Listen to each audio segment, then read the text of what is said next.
Alors, je dis bien, donc, nous sommes avec Monique Roux, et puis le professeur Christian Hamel. C'est ça. Et là, je me suis pas trompé. Voilà. Alors, c'est pour la bonne cause, puisqu'il s'agit aujourd'hui de mettre un éclairage particulier sur une maladie, je ne sais pas si on peut taxer ça de maladie orpheline, si. Ah oui, c'est une maladie orpheline. Hein. La définition des maladies orphelines, c'est celles qui sont orphelines d'un traitement. Hein, celles qui n'ont pas de traitement. Voilà, donc c'est une maladie orpheline. Alors, par le traitement ou par le nombre qui fait que le traitement ne suit pas? Alors, le nombre, il y a beaucoup de maladies rares qui sont... Il y a beaucoup de maladies rares, donc elles sont nombreuses. Il y a au moins 5000 maladies rares. Hein, voilà. Mais après, chaque maladie rare est plus ou moins, effectivement, importante. Bon, il y a des formes de maladies rares où il y a une dizaine de cas en France, mais... Les maladies dont Monique s'occupe sont beaucoup plus fréquentes. Hein, la rétine pigmentaire, c'est environ 20 000 personnes en France. C'est plus que ça, Christian, on a toujours dit plus que ça. Non Enfin bon, en tout cas, c'est de cet ordre-là. Hein, donc, et puis ensuite, il y a des tas d'autres formes de dystrophie de la rétine ou de dégénérescence de la rétine qui sont évidemment un peu moins nombreuses. Hein, mais en tout, ça fait peut-être 50 000 personnes. Hein, Monique me disait ce matin, rien à voir avec la DMLA. Très différent de la DMLA. La DMLA, c'est une forme de dégénérescence, mais qu'on appelle liée à l'âge. Hein. DMLA, dégénérescence maculaire liée à l'âge. Là, le facteur déterminant, ça va être l'âge, alors que dans les maladies génétiques comme la rétine pigmentaire, c'est une mutation de gène. Hein. Donc, quel que soit l'âge ne compte pas, pour ainsi dire. Alors, bien sûr, on est quand même plus atteint quand on est âgé que quand on est jeune, hein, mais c'est pas l'âge qui va déterminer le fait que vous êtes atteint ou pas. Alors que dans la DMLA, c'est l'âge qui est l'élément essentiel. Hein, parce que vous n'allez pas être atteint quand vous avez 40 ans, alors que quand vous en avez 80 ou 90, vous avez 50% de chance d'être atteint. Hein, voilà. Alors, on va faire un petit retour sur le passé avant de se projeter dans le futur. L'origine de cette bataille, de cette guerre, de ce combat, c'est vous, Monique? Ah oui, je crois que oui. Alors, je veux le dire parce que j'ai accepté mal... Vous avez créé SS Rétinite en quelle année?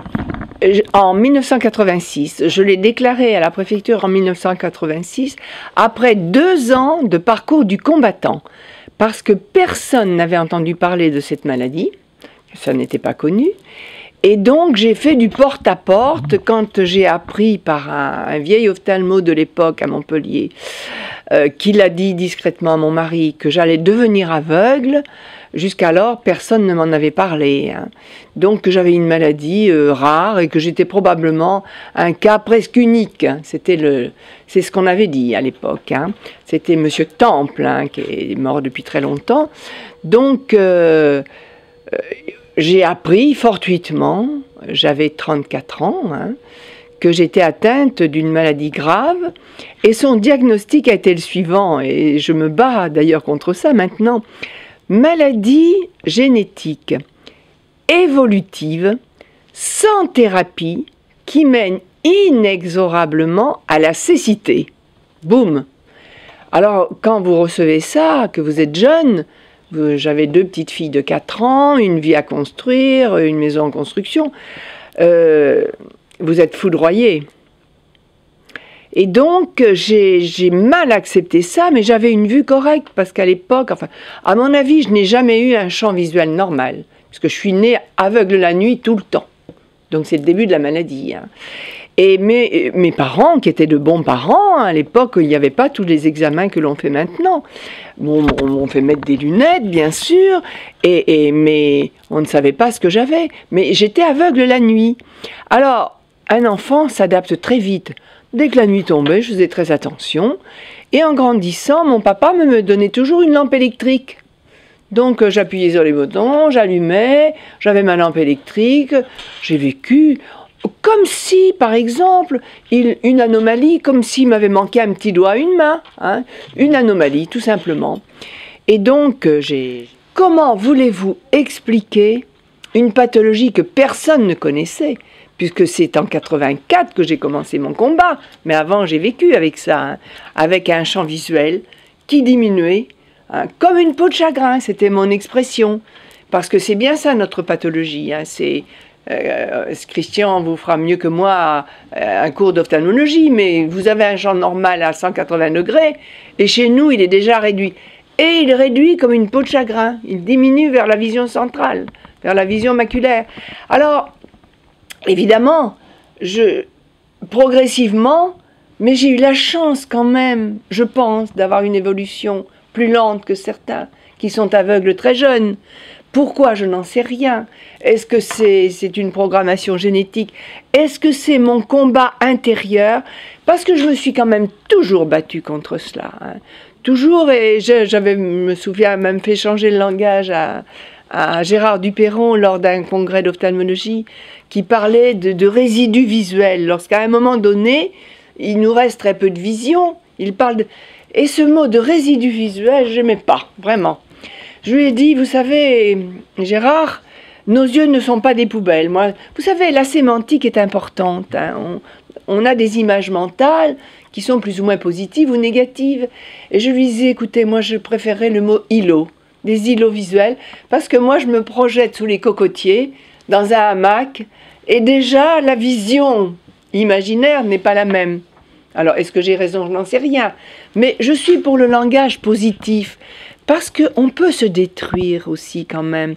Chacun, on peut se détruire avec des mots MOTS, qui donne des mots MAUI. Alors, cher Monique Croux, je vous coupe un petit peu parce que je voudrais donner un peu la parole au professeur. Je vais rebondir quand même sur votre propos, sur le processus et la constatation. Professeur, aujourd'hui, est-ce que dans le cadre des enfants, on arrive à déceler ça dès l'enfance? Ah oui, oui, bien sûr, oui. On peut parfaitement le déceler. La plupart des cas sont facilement décelables dès l'enfance. Après, il y a des cas rares avec des formes qui sont très modérées ou ce qu'on appelle sectorielles, c'est-à-dire dans une région de la rétine, seulement une partie de la rétine. Celles-là, elles peuvent être effectivement difficiles à déceler. Mais tous les autres cas, comme le cas de Monique, par exemple, si on l'avait examiné à l'âge de 10 ans, avec les outils qu'on a aujourd'hui, on aurait absolument fait le diagnostic. Hein? Voilà, parce qu'on peut, on peut analyser le déficit d'adaptation nocturne, ça on peut l'analyser. L'électrorétinogramme, qui est un examen qui est sensible, est déjà normal à cet âge-là, même si l'acuité visuelle est parfaite et même si la vision diurne est parfaite. Hein. Et puis on voit déjà des anomalies du champ visuel et on voit aussi des petites anomalies au fond d'œil, bon, qu'il faut savoir connaître en effet, mais donc on peut tout à fait le dépister. Alors Monique disait tout à l'heure que finalement on adapte le handicap à sa vie et que le handicap devient je veux dire une facilité, enfin on n'a plus le même combat, on dit bon voilà on est comme ça et est-ce que ça s'éloigne pas un petit peu aussi après de dire bon attention Non, c'est comme toute maladie chronique, le psychisme de la personne est fondamental, est essentiel. Il y a deux choses qui sont essentielles, c'est effectivement la tournure d'esprit, enfin je dirais la personnalité et puis l'environnement. Hein, et l'environnement familial, ça compte beaucoup. Donc ces deux choses-là sont des paramètres essentiels. Vous avez des gens qui sont sévèrement atteints, mais qui sont très positifs dans leur vie, et puis qui vont réussir à surmonter les choses, et voilà, comme l'exemple de Monique qui a créé l'association, etc. Et puis d'autres qui vont être abattus, même par quelque chose qui va être éventuellement modéré. Alors, si vous permettez. Voilà, alors c'est Monique qui m'a interviewé. Non, j'aimerais dire quelque chose parce que c'est important. Les Français ne savent pas, personne ne sait, que cette maladie ne se voit pas. Parce que nos yeux restent vivants. Et ça, c'est important. C'est pour ça qu'on peut paraître bizarre et qu'on a l'impression de tricher. Donc, nos yeux sont vivants. Quelquefois même, comme disait Jean Gabin, on a de beaux yeux, voilà. Mais c'est important qu'on sache que cette maladie ne se voit pas car nos yeux sont vivants. Voilà. Alors, je vais reprendre ma question. Bon, on a vu qu'au niveau du dépistage, quand c'est pris, on arrive déjà à dépister très vite. Alors, ça, on a fait le constat. Ce que je vous ai pas dit tout à l'heure, c'est que bon, il y a les examens cliniques qui sont beaucoup plus performants qu'avant. Puis bon, aussi les ophtalmologistes connaissent aussi mieux la maladie. Puis maintenant, il y a les centres de référence. Donc, si l'enfant a des signes un peu particuliers, on peut l'adresser à un centre de référence qui va faire le diagnostic. Puis maintenant, on a aussi le dépistage moléculaire. C'est-à-dire qu'on peut dépister la cause génétique maintenant dans, en gros, la moitié à 2/3 des cas. Hein, donc ça, c'est aussi une aide, parce que on peut, par exemple, chez un tout jeune enfant, lorsqu'il y a des signes évocateurs, même un bébé, par une simple prise de sang, savoir s'il est ou non porteur de la ou des mutations, hein, et donc savoir s'il va avoir la maladie ou pas. Vous voyez, donc on a des moyens beaucoup plus importants maintenant. Hein, voilà. Par contre, on ne peut pas prévenir. Hein, cette rétinite pigmentaire, même si on sait qu'on est porteur de la mutation qui va donner la maladie. Dans l'écriture du génome, pour l'instant, on peut rien faire. Excusez-moi, je suis un peu béotien en la matière. On ne peut pas prévenir par des moyens médicaux ou sanitaires ou autres, on ne peut pas prévenir le fait que la maladie va se développer. Hein. Voilà. Pour l'instant, on en est justement à essayer de trouver des traitements qui vont, pour la plupart, stopper l'évolution de la maladie. C'est ça, déjà bien, le principal objectif actuellement. C'est surtout de faire ça. Hein, parce que revenir en arrière, si vous voulez, comme c'est une dégénérescence, quand on parle par exemple des maladies, Alzheimer, etc., vous perdez vos neurones. Hein, d'accord ? Ben, quand vous les avez perdus, vous les avez perdus. Vous ne pouvez pas les faire revenir. Pour l'instant. Et la rétine, c'est pareil. Quand vous avez perdu des neurones ou des photorécepteurs dans la rétine, pour l'instant, vous ne pouvez pas les faire revenir. Donc, la plupart des stratégies de traitement visent à stopper l'évolution, puisque, pour la plupart, sont des maladies évolutives. Comme l'a très bien expliqué Monique, on commence à avoir les premiers signes quand on est un enfant, et puis, eh bien, on peut encore avoir de la vue, comme elle, hein, alors qu'on approche des 80 ans. Vous voyez, donc, c'est une maladie qui dure très très très longtemps, hein, enfin, qui peut durer très longtemps. Alors, la science, bien sûr, on pense toujours que la science, c'est des grands fonds perdus et qui n'en sort jamais rien. Or, en fait, vous faites la démonstration que non, puisque depuis un certain nombre d'années, maintenant, vous travaillez sur le sujet, que vous avez mis au point un certain nombre de processus. Est-ce que je peux me permettre de dire que le centre de Christian, du professeur Hamel, pardon, on est bien tellement amis, a été le premier centre référencé de France par le ministère de la Santé. Alors, dans le cadre du planning, aujourd'hui, vous travaillez sur quoi ? Alors, nous, ici, on travaille sur les rétinites pigmentaires, sur d'autres maladies de la rétine aussi, et sur des maladies héréditaires du nerf optique. En fait, on travaille donc seulement sur des maladies héréditaires, que ce soit de la rétine ou du nerf optique.